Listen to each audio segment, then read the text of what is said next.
É natural, né? Você se preocupar se você nota que seus filhos rangem os dentes durante o sono. Então, isso é o chamado bruxismo do sono, porque existe o bruxismo do sono e o bruxismo acordado. Ah, não, o meu é do sono, certeza absoluta. Então, os estudos, eles estimam algo entre... É assim, olha, essa história aqui, vocês vão ver, muitos desses estudos, gente... Não sei, não tem uma comprovação ainda muito grande. Então, tem muito estudo. A gente, quando buscou aí esses estudos, o que a gente vê é, por exemplo, uma compilação de vários estudos. Então, muita coisa não dá ainda para a gente dizer com uma certeza absoluta. Tanto é que você vê, quando você vai na porcentagem de bruxismo, vai entre 6% e 50% das crianças. Nossa Senhora. É difícil, né, gente? Então, pode tanto ser 6% como metade das crianças terem bruxismo. Eu acho que talvez, Ivani, o que entra nessa variação de porcentagem é a forma como a pessoa caracteriza o bruxismo. Porque é isso que eu falei. Eu não considero que as minhas filhas tenham bruxismo, mas elas rangem o dente eventualmente. Pois é, então. É difícil fazer esse diagnóstico. Exato. Então, acho que depende do critério que usa, né? Então, o que você acredita é que o bruxismo é mais comum na infância, né? E ele pode começar assim que os dentes crescem. Realmente, tem crianças bem pequenininhas que já rangem. A gente sabe disso. Exatamente. Tá? E a gente sabe que esse ranger, o apertar dos dentes, pode ser uma resposta involuntária, né? Tanto ao estresse quanto à ansiedade. Exatamente. Então, a gente sabe que isso que o Gustavo falou é muito importante, que existem alguns fatores que levam ao ranger de dentes, né? E que durante o sono, adultos e crianças podem ranger os dentes sem ter a plena consciência de que estão fazendo isso. Então, não é uma coisa de fato consciente, que você brincou, eu vou mastigar os boletos. Isso é consciente. O ranger de dentes do bruxismo é inconsciente e involuntário. Sim, né? Exatamente. A Carol, minha esposa, também, ela tem até hoje. Às vezes eu até dou uma acordada. Ela fala, nossa, Dan, segura a janta aí, né? Daqui a pouco vai sair com os dentes na mão. A pessoa acorda com não, até. o dela dá pra perceber. Às vezes ela sente o maxilar, assim. Eu sinto durante o dia. E às vezes eu sinto um pouco de dor. Você vê que eu devo ter uma... Não é um bruxismo, mas uma tensão. Isso que eu acho, Vani. Às vezes você mantém uma mordedura, né? Enfim, exatamente. Não é que você range. E aí, às vezes, o que eu tenho, principalmente, é dor no dente. Isso. O dente acorda de manhã como se tivesse, né, uma sensibilidade. Mas eu acho que é porque deve haver uma certa tensão ali do maxilar, né? Mas, Ivani, o que é o bruxismo, de fato, por definição? Ele é o ranger ou apertar repetitivo dos dentes. Quer dizer que então, Carol, o que nós estamos falando é verdade. O que a gente pode ter é bruxismo também, porque não necessariamente ranger, mas apertar, quer dizer, se acorda dolorida, pode acontecer, tá? Pode estar associado a um tique ou não? Não.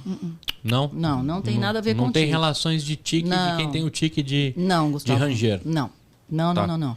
Agora, porque na verdade o tique, Gustavo, ele não é inconsciente. A pessoa faz, ela sabe que ela está fazendo. O que ela não consegue é controlar.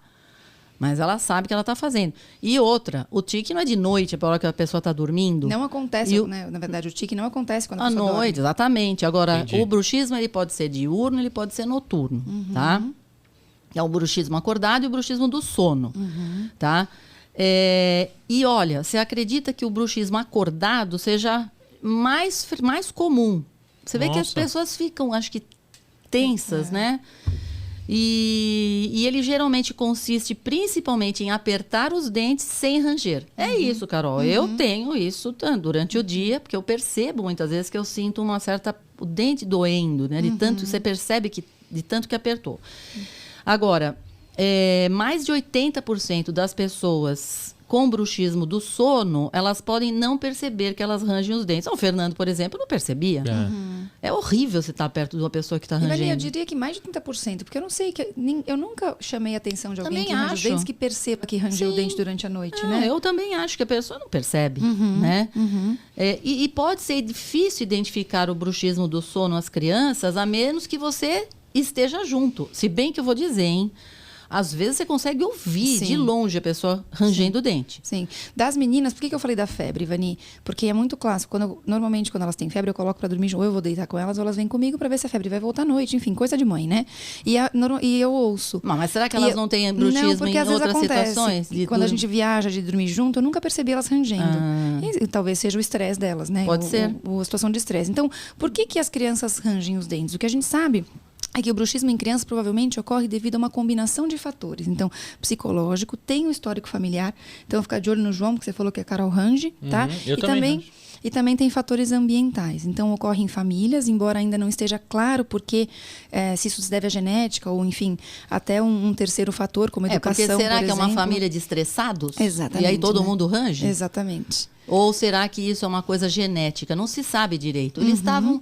Parece que tem 2 genes ali que eles estão tentando associar ao bruxismo, mas ainda não está definido. Se tiver rangindo, tiver um maestro, sai uma sinfonia. Total. Uma orquestra.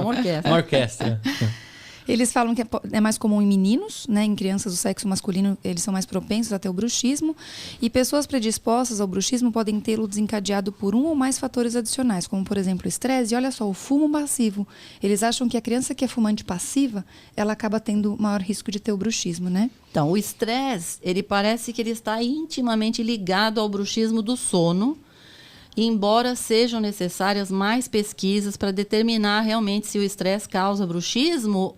É o estresse que causa bruxismo ou é o bruxismo que leva a pessoa a ficar estressada? Não se sabe exatamente. Eu acho que é o estresse que causa o bruxismo. Eu acho que quando eu tenho algum dia muito pesado, eu não digo de estressado de mental, estressado físico, né? Sei lá, trabalhei, fiz muita coisa, desgastante. Aí eu chego a dormir, ranger e até às vezes, como fala, minha mãe fala que eu... né, de...